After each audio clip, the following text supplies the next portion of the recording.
Okay, so my name is Petras Swissler. I'm here representing the Rose-Hulman human-powered vehicle team. And so really what my goals are for this presentation are to really describe exactly where we come from, what our history is, and then go into our current vehicle, the Carno cycle, which is on display over there, kind of as a case study of sorts. And then finally what I hope to do is I hope to provide some advice to maybe teams that are just starting to get on the ground and really help them become successful in any way we can by providing advice and stuff we've learned over the years. So it all started out in, oh, that got really small the years. Okay, so 2006 started out with the Hoshin Hazard. Goal with this bike was just make something, make it ride and go. And that was indeed what happened. From what I understand, not much more. So then we went into our 5-year. I was talking to a previous member. He said that this year, after coming out of the Hoshin Hazard, they started having over here. Okay. They started having all these ideas of what they wanted to do. They had this vision of what the perfect bike would be, and this was what they tried to do. And so. They really tried to make the best bike, but they realized going into Infinity Year that really you should look at what other people are doing. Other people who are being successful, oftentimes the methods that they use, you can, don't want to say copy, but you can take and you can implement and refine them and do what works for you with those methods. So then coming into Mark IV, we started refining exactly what we were doing and really started narrowing in on what we wanted to do. Now, Mark IV went very well, but then Ragnarok here, there was this new thing called the unrestricted class.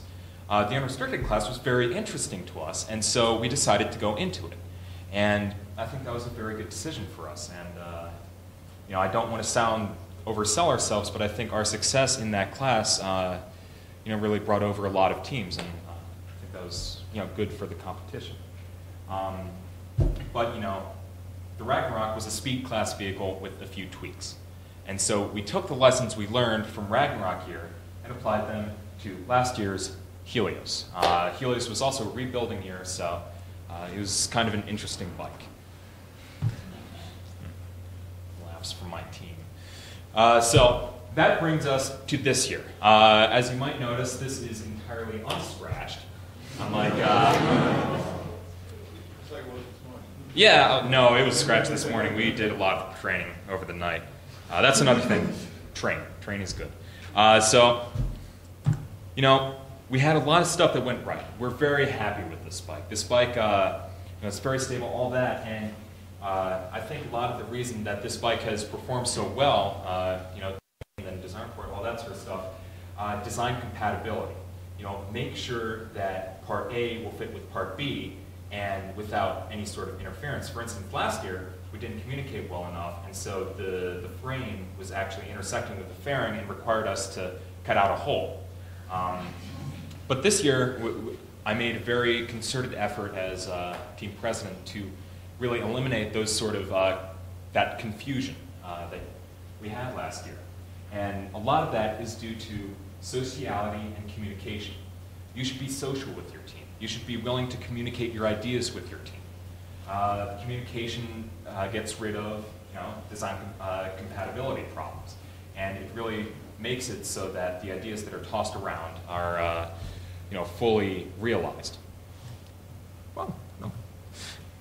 And then finally, incorporation of new talent.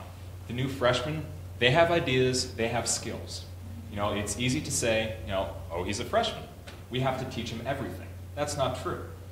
Everyone is coming from a particular location, and so, for instance, one of our members, both of his parents were professors, and so he was very good at Fluent, just right off the bat, which was very exciting for us.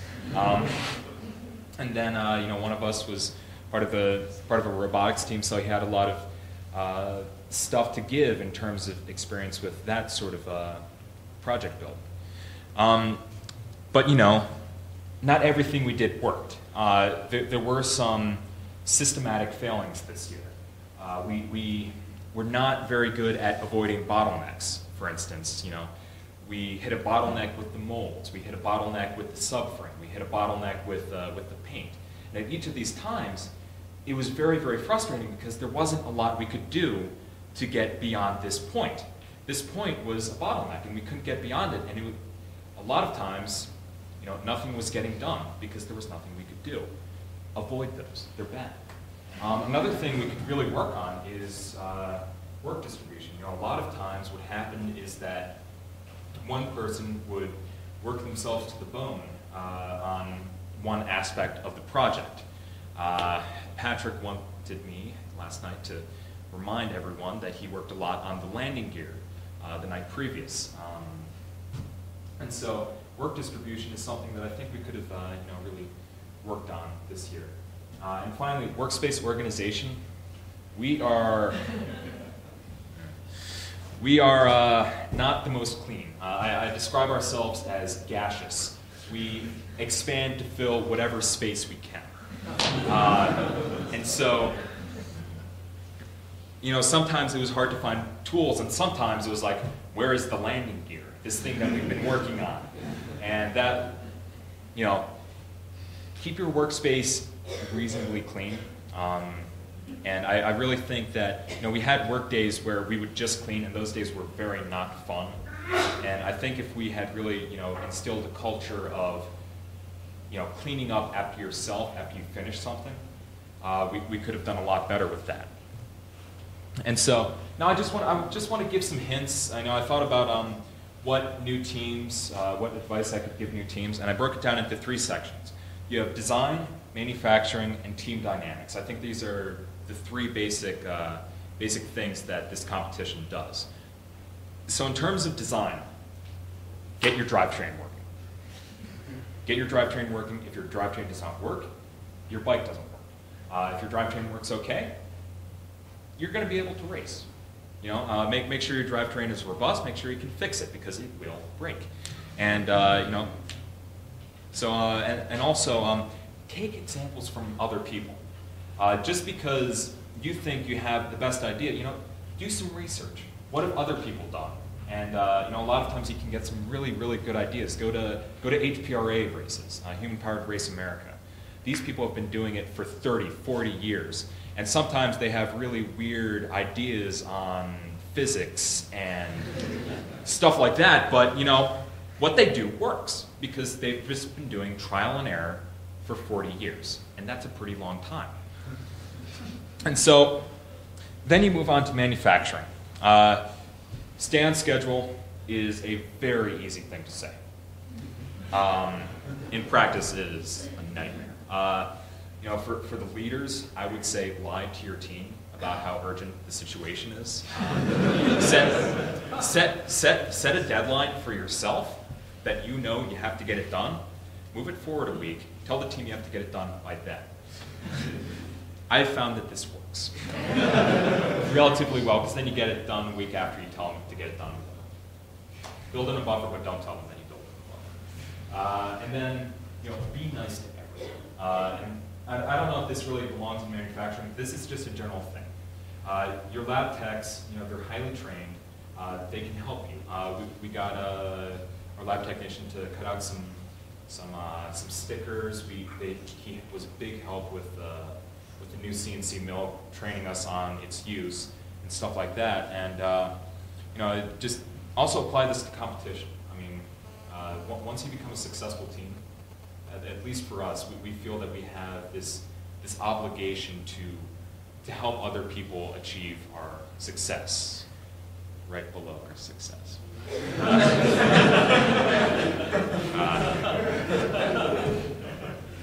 But be nice to people, because you never know where help is going to come, and if you're helpful to people, they'll be helpful to you at some point in the future. And then finally, team dynamics is a very tricky thing to do because every team's going to be different, as Missouri said. And what works for one team is not going to work for another, so take this with a grain of salt. But I found that the two things that you really want to keep in mind is that everyone has ideas. So even though that you're a high and mighty senior or high and mighty grad student, you have this idea that you know will work. If a freshman says, "Hey, I have an idea," at least listen to it, because worst case scenario, it's like, no. And best case scenario, it's like, "Oh, I hadn't thought of that. Let's prototype it," and then it works wonderfully. A good example of that would be last year. One of our members developed a U-joint system for the drivetrain, which worked pretty well. And then another thing is keep everyone busy. If you keep everyone likes to be useful. And I would say that not feeling useful is the biggest reason that people leave a team. So if you keep everyone busy and give them meaningful tasks, so this means that the officers of the team, the guys that will stick around, they might be left with menial tasks, and for the sake of other people feeling useful. And so I just want to, that this is kind of a design philosophy, it's kind of a barstool approach between safety, simplicity, and success. Three tenets of design. And you want to get a good balance between those, because as you can see in the bad barstool, they have concentrated too much on success, and so they have slid off into complications and danger. And you can take this analogy however you want, but just try and reach a balance between those. Because you have to concentrate on safety because you want to protect the rider, and insurance and other practical reasons like that. And you want simplicity so that you don't end up with a system that when it breaks, you can't fix it, or you can't assemble it. It's a terrible thing to have. And finally, success. If you're not going for success, why are you here? No reason. So I do want to, Rose is very big to us, and I just want to, I acknowledge that. Rose is very helpful in that there's this thing called the ATS Fund, which gives us a lot of money. They do the fundraising for us. And then we have the Student Innovation Center, which is this brand new building with the workspace and all that sort of stuff. And then our Student Government Association has been very generous with travel and stuff. Now, I've realized that not all schools have these programs. I know that they don't have these exact programs, mostly because one of them has Rose-Hulman in the name. And so, but the point here is that resources exist. They might not be as easy to find as they are at Rose, but the resources are out there if you search. So don't lose heart, and just look for those. Maybe someone has a brother's friend's cousin who has an aluminum store. Also, don't wing presentations. So anyway, so now I'm really gonna talk about. I was asked in the first demo was really talk about why we're successful, and I did my best to really try and distill this down to why we're successful, and I'm going to start it out with a quote. Engineers often use data as a drunk uses a lamppost, for support rather than illumination. That's from my DFM professor. And so the point I'm trying to make is that you're going to have these things that you have worked on in your head for a long time, and you have determined that it is the best solution, it is the only way to do it. But then you start prototyping it, and it's like, so you mean two things can't be in the same place at the same time? Well, don't ignore that. If all the data is saying no, don't say yes. Data does not lie. Data does not lie. The testing methodology may be wrong. Question that. Look at that, because if you think it's right, it deserves to be looked at. But if everything that you're looking at is saying, don't do this, don't do it. You know, this is hard because when you come up with ideas and stuff, you start forming an emotional bond with them. And I don't want to say stay distant from your project, because you want the passion. You want some sort of passion, but you need to maintain, you need to realize that what you think is right, what you feel is right, is not necessarily what is the right thing to do. Second, be critical of your own work and be critical of the work of others, but be respectful. For instance, don't be like, this thing sucks and you should feel bad. Say something to the effect of, I don't know if this will work. Something like that. Because you don't have to have a solution to point out that something's a problem. Bridge fails, I don't know why, but the bridge failed, that's bad. So don't be afraid to point out solutions, and make sure that your team is not afraid to point out solutions of the team, problems of the team. I think this is really a big reason that we're successful, because really, after we leave this, I guarantee you what's going to happen is on the car trip home, we're going to talk about all the stuff we did wrong.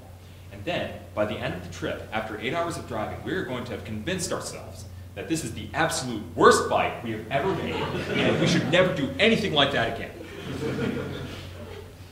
This moment, I'm pretty happy with it, but after those 8 hours, it's a different story. But the point is that it's good to see flaws. You know, if you don't see the flaws, you won't know where to concentrate your effort. And finally, what you really want are, you want the passion, you want camaraderie, and you really want to improve. You want to have the desire to improve upon what other people have done and what your team has done. And I really think that that last point is really what is important, because if you have those things, you're going to put in the hours. You're going to come up with the ideas, and you're going to have an investment in the vehicle.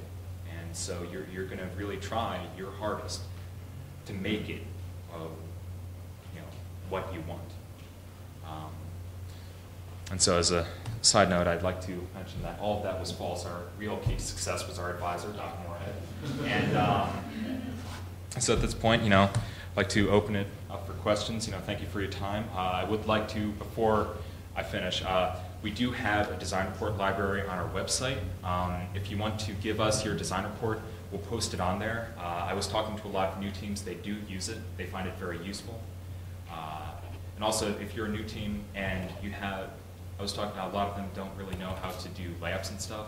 So we'll try and put some sort of step-by-step guide for the new teams to really show them how to do that. And if you have any other ideas for guides or something like that that you'd like us to do, you know, I think there's contact information. So just send us an email and we'll see what we can do. So are there any questions? Yes? What do you do in a situation in which you delegate the different tasks that need to be done to different team members, and they just seem to not really do what they're supposed to do? And it's not, you don't want to tell them not to be part of the team, you want to put this out, but then they want to pull that form. What's the question? The question is, what if you give someone a project and they're not really following through with it? What you do is, what we've done, what I do is when I delegate, I give it to someone who I know will do a good job. You know, just being on a team, I know the people that I can rely on to get stuff done. And so what I do is that I take the reliable people, I give them the important tasks, and then you know, I take other people. Oh God, not all of you are reliable. I love all of you. And you know, I assign them to that project, and so hopefully then there's a bit more spreading out and ensurement that, you know, the project's going to get done. If that does come down to it, though, probably what I do is I would assign someone to help them. One more question. Sorry I went so long. How big is your team? Our team is about, I would say, 20 people. Actually, that's what we brought. We brought 19 people. How do you select them? It's whoever wants to do it. We have a club fair during the fall, and we set up and people come. We have a Learn to Ride Day. That is always a very popular way to get people to come. Learn to ride a recumbent bicycle. Certain mystique still about recumbents. So, yeah, that's how I would recommend. Thank you very much for your time.